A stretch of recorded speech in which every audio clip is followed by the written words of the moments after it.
कि जब पेपर में 10 से 15 सवाल बहुत आसान आ जाते हैं तो हमसे अगर कोई भी पूछेगा तो भाई जब तक हमने रीचेक पेपर को नहीं किया, घर पर आकर के मिलान नहीं किया है, तब तक तो हमसे एक नहीं 10 बार आप ये कहलवा लीजिएगा पेपर कैसा हुआ, भाई एकदम बहुत अच्छा।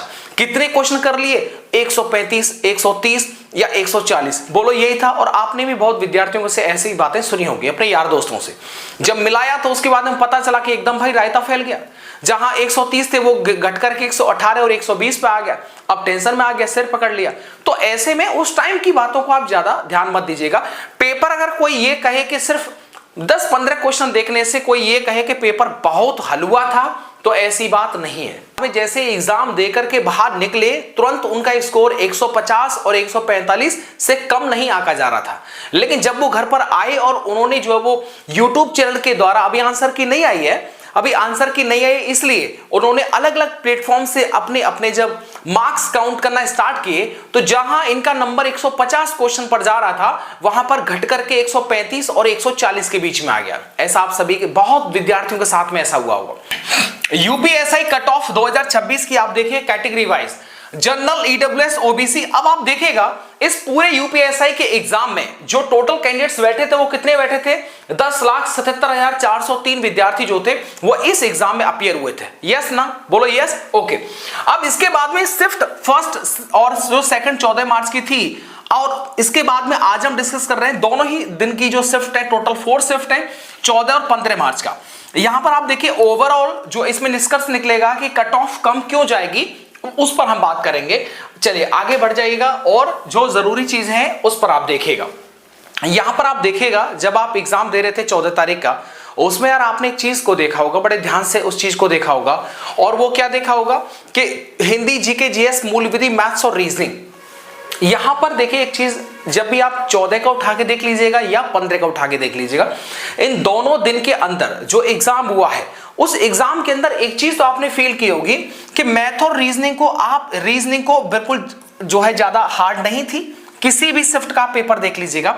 इसके बाद में हिंदी जो था वो भी इतना ज्यादा डिफिकल्ट नहीं था, लेकिन इसमें कुछ रचनाएं ऐसी थी जो विद्यार्थियों को याद था उन्होंने कर लिया था, जिनको याद नहीं था वो नहीं कर पाए थे। इसके बाद में बात करते हैं जीके, जीएस, मूल विधि की। देखिएगा जब 40 प्रश्न आते हैं ना, जब 40 क्वेश्चन आते हैं तो पेपर में क्या है, 10 से 15 अगर क्वेश्चन आपको बहुत सिंपल से दिखाई दे गए तो फिर ये माना जाता है कि भाई पेपर बहुत एकदम आसान आया है। बोलो यस ना।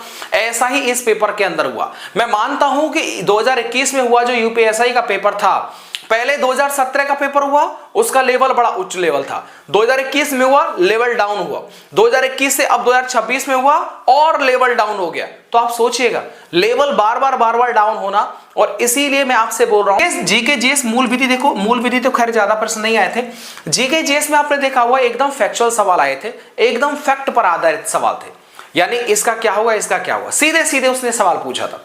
अब जीके में अगर 10-12 प्रश्न अगर नॉर्मल प्रश्न आ गए तो भाई आप सोचिएगा यार, फिर आप क्या ही उम्मीद कर सकते हैं।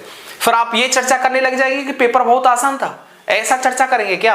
भाई ऐसी चर्चा नहीं होनी चाहिए, क्योंकि पेपर में सिर्फ 10-12 प्रश्न कभी भी जो है मिनट तक नहीं पहुंचा सकते। बाकी ओवरऑल पेपर देखिएगा ना, जीके, जीएस में हुआ ये सबसे ज्यादा कि जो सिली मिस्टेक्स हैं वो लेडे हुए थे, और उनके द्वारा जो सिली मिस्टेक्स की गई, एक्चुअल में हुआ क्या था इस पेपर के अंदर आपने देखा होगा कि जीके, जीएस पोर्शन के अंदर ना भाई जब हमें किसी सवाल में कंफ्यूजन हो रहा है, उसके 2 विकल्प पर हम जा रहे हैं। अब 2 विकल्प में से एक विकल्प चुनना बहुत डिफिकल्ट था, क्योंकि आपने देखा होगा जो अच्छे लेवल के क्वेश्चंस होते हैं उनमें ऑप्शन भी एकदम क्लियर अलग अलग होते हैं, लेकिन यहां पर क्वेश्चंस भी काफी जो थे वो क्लोज थे, और ऐसे में वही मिस्टेक्स जो वो की और ज्यादातर विद्यार्थियों ने की। ऐसे में इस चीज को भी थोड़ा ध्यान में रखना चाहिए। इसके बाद देखिएगा मैथ का, जिन्होंने 1-2 महीने पढ़ भी लिया होगा ना तो आराम से, लेकिन पूरा सिलेबस पढ़ा होगा मैथ का तभी वो कर सकता था। यस ना। तो ऐसे में रीजनिंग और मैथ लगभग बराबर श्रेणी के थे।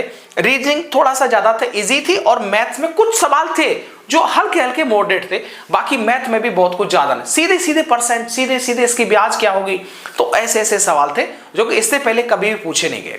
इसके बाद देख सकते हैं कि ये जो शिफ्ट थी, जो 14 मार्च 2026 की जो शिफ्ट थी पहली वाली, वो इजी टू मॉडरेट थी। ये पूरा का पूरा मॉडरेट या इजी नहीं बोल सकते, इजी टू मॉडरेट थी, मतलब दोनों ही तरीके के इसमें लेवल के जो क्वेश्चंस थे वो आपने देखे।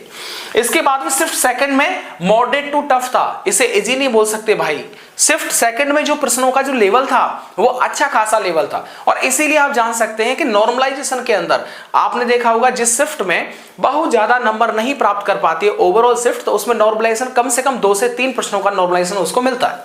तो ऐसे में नॉर्मलाइजेशन आप देख पाएंगे। अब देखो 14 की फर्स्ट शिफ्ट थी, अब इसमें विद्यार्थी ने कुछ देखा नहीं, कुछ सुना नहीं, कुछ नहीं किया, तो ऐसे में सीधे वो चले गए। तो नॉर्मली क्योंकि पेपर इतना ज्यादा डिफिकल्ट था नहीं 14 की फर्स्ट शिफ्ट का, उसके बाद में 14 की सेकंड में थोड़े अच्छे लेवल के क्वेश्चंस आए थे। तो नॉर्मलाइजेशन का जो फायदा होगा वो आप देख लेना, कम से कम 2 से 3 प्रश्नों का जो फायदा होगा वो आप देख पाएंगे कि जो शिफ्ट सेकंड है वो उसमें आपको देखने को मिल सकता है। इसके यार अच्छे क्वेश्चंस थे, ठीक है, उसका पेपर लगाया था हमने।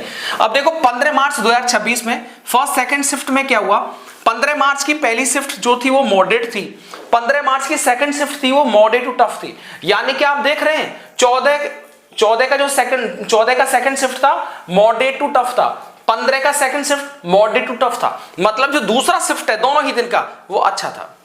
तो ऐसे में नॉर्मलाइजेशन का फायदा किसको मिलेगा, जिसके नंबर कम आएंगे। यस, तो ऐसे में आप भाई इस चीज को तो बिल्कुल दिमाग से निकाल दीजिएगा कि पेपर बहुत जो है वो हलवा था, बहुत विद्यार्थियों ने इतना कर लिया। हाँ, कुछ विद्यार्थी होते हैं 1-2 सैकड़ा में जो सच में मतलब एक्स्ट्रा ऑर्डिनरी काम करते हैं, वो ठीक है, वो मैं उसको कंसिडर करता हूं। लेकिन आप सिर्फ ये कहें कि इतना ज्यादा स्कोर हो गया और कट ऑफ आपका प्रभावित हो जाए।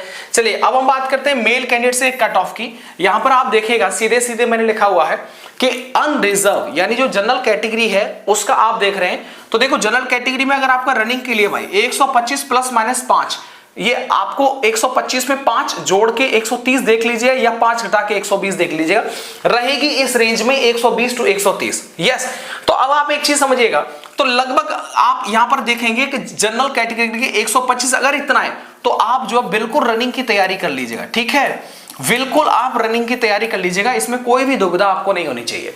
ईडब्ल्यूएस कैटेगरी के और ओबीसी के लिए आपने देखा होगा सामान्यतः जब भी रिजल्ट आता है आप पैट का ही देख लीजिएगा, जब भी आता है ना तो ईडब्ल्यूएस ओबीसी में विशेष ज्यादा अंतर आपको देखने को नहीं मिलता। मुश्किल से मुश्किल यार 1 प्रश्न का अगर देखने को मिल जाए, 2 प्रश्न का देख लो वो बड़ी बात है। लेकिन इस पेपर को देखने के बाद में कैटेगरी वाइज अगर हम जाएंगे तो ईडब्ल्यूएस के लिए 120 और ओबीसी के लिए 121, इधर एससी के लिए 105 और एसटी वाले विद्यार्थियों के लिए 95 है। तो आराम से काम चल जाएगा, आप किसी की बातों में मत आना, ठीक है। कोई अगर आपसे ये कहे कि 1-2 अगर विद्यार्थी, अगर मान लीजिएगा कोई विद्यार्थी ओबीसी का है, एससी का, एसटी का, अगर उसने जो है वो 130 कर दी, 140 कर दी, तो फिर आप उसकी बातों को सुनकर के आप टेंशन में आ जाएंगे। आप कुछ नहीं कर सकते, सिर्फ तैयारी कर सकते हैं, वो भी रनिंग की या फिर अगली पढ़ाई की। तो ऐसे में अपना दिमाग खराब करने से कोई फायदा नहीं है। पेपर दे दिया, अब अगले एग्जाम की तैयारी करिए आप। चलिए आगे देखिएगा, इसके बाद हम फीमेल पर जाएंगे।